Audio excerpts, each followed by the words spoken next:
capitalism, abortion, revelation, feminism, immigration, youth group, liturgy, morality, the very nature of Jesus and of God. What they failed to tell you, when they tasked you with bearing the good news to a world you thought was destined for destruction, is that most of the time, you will need saving, and He will send someone else. Well, thank God I'm a virgin, or He probably wouldn't want me.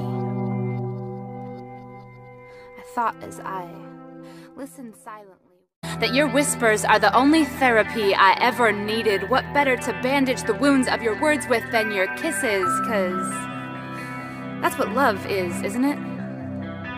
Getting ripped open and stitched back together by the call of that which is truly extraordinary, extraordinary, extraordinary, extraordinary, extraordinary, extraordinary, extraordinary, extraordinary, extraordinary, extraordinary,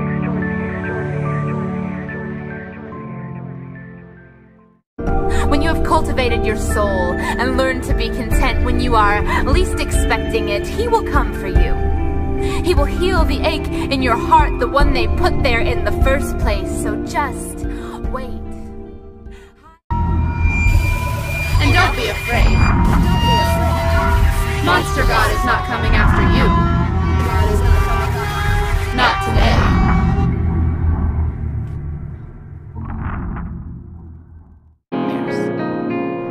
Softly lulled to sleep in a false sense of security when it starts.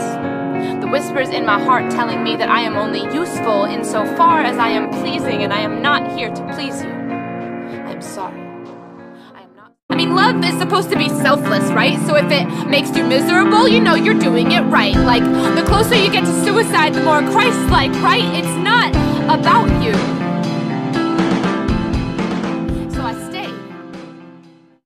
So burn me to the ground, till my ashes become ashes and blow away in the wind of your breath when you whisper, behold, I am making all things new.